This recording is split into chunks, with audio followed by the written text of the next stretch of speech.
Okay, good morning, guys, and welcome to the Experience Cayman virtual turtle release. We're really glad to be a part of this. And today we have one of our head-started turtles, and that's one of the turtle release we carry out at the center.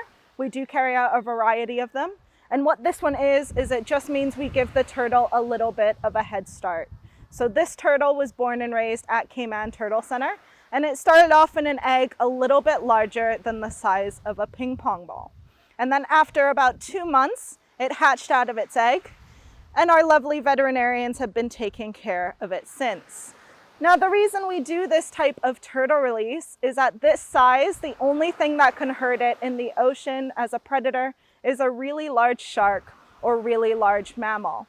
So by getting it to this size, we do give it better odds in the wild. Now, this turtle is microchipped, so anywhere in the world, it can be scanned by a researcher, and it will have a special pit tag in it. And Dr. Navi will just come and scan this turtle for you guys. And it has its own individual ID tag. Now, this microchip is embedded in its shoulder, and it's a little bit larger than the size of a grain of rice. Now, it's not a turtle that can be tracked virtually by satellite. It just means anywhere in the world it goes, a turtle researcher can ID it. Now, our turtles have been tracked as far north as the Florida Keys and as far south as Venezuela. So they do travel quite a bit. And even though we have gotten this turtle to this size, there is something out there that we're putting out there that'll cause it quite a lot of health issues, and that's plastics. So plastics for sea turtles are very dangerous because they eat them and they can get sick very quickly. So what I like to advocate people to do is just pick up at least 3 pieces of trash or plastic a day. You might not think that's a lot of pieces of plastic, but if one person does that every single day for a whole year, that's over 1,000 pieces. So if the whole world did that, we would have a massive impact. And we do need these guys around. We call them the lawnmowers of the ocean. So they play a very important role. They're a keystone species. That means without them, the marine environment would be in a lot of trouble. They help maintain seagrass beds and keep them as nursery habitats for crustaceans and young fish. And they also help eat the algae that covers our coral reefs. Now, where algae grows on coral reefs can smother corals and cause them to die. So by having turtles out there to eat the algae, it keeps our coral reefs healthy for us divers and also for our tourism here in the Cayman Islands. So this turtle, we're gonna get ready to head out into the ocean, and it might have a little process. It might sit on the sand and wait a little bit. It might stick its head up, and that's because it's detecting where in the world it is. So turtles have crystals in their brain, and that just means if this turtle's a female, she will hopefully come back to the Cayman Islands and lay her own eggs.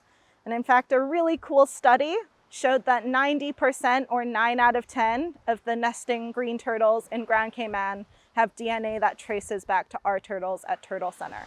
So 90% are really good odds, and that study was done by the University of Exeter and the University of Barcelona. So if this turtle's ready to go out into the ocean for the very first time, we'll have one of our handlers come and pick it up.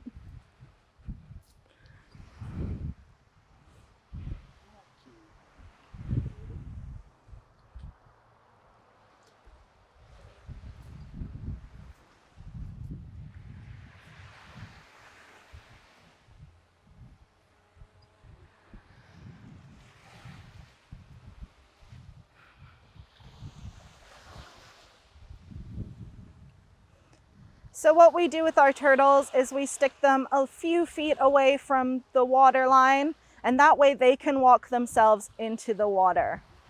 They're using all their senses on land and also as soon as they make their way into the ocean for the very first time.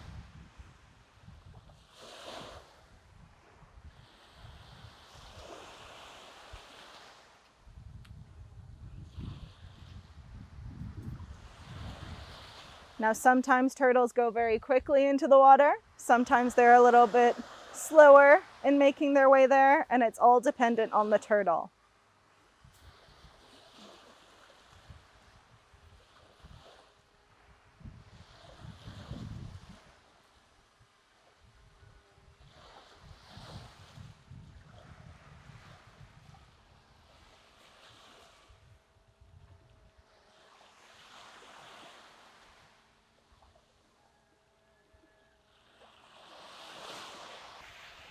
Now at this age, at around 2 years old, we are unable to determine whether this turtle is a female or a male just by looking at it.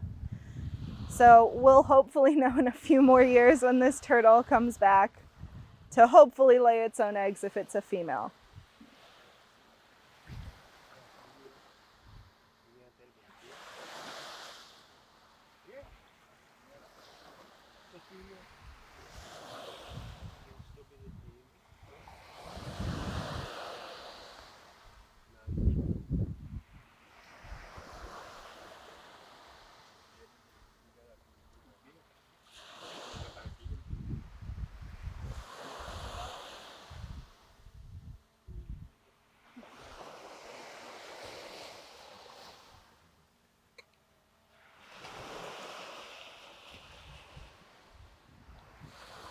Now sometimes the turtle stays a little bit close to shore and sometimes it goes straight out. This is its first time in the ocean, so it's just going to spend a little bit of time exploring its new home.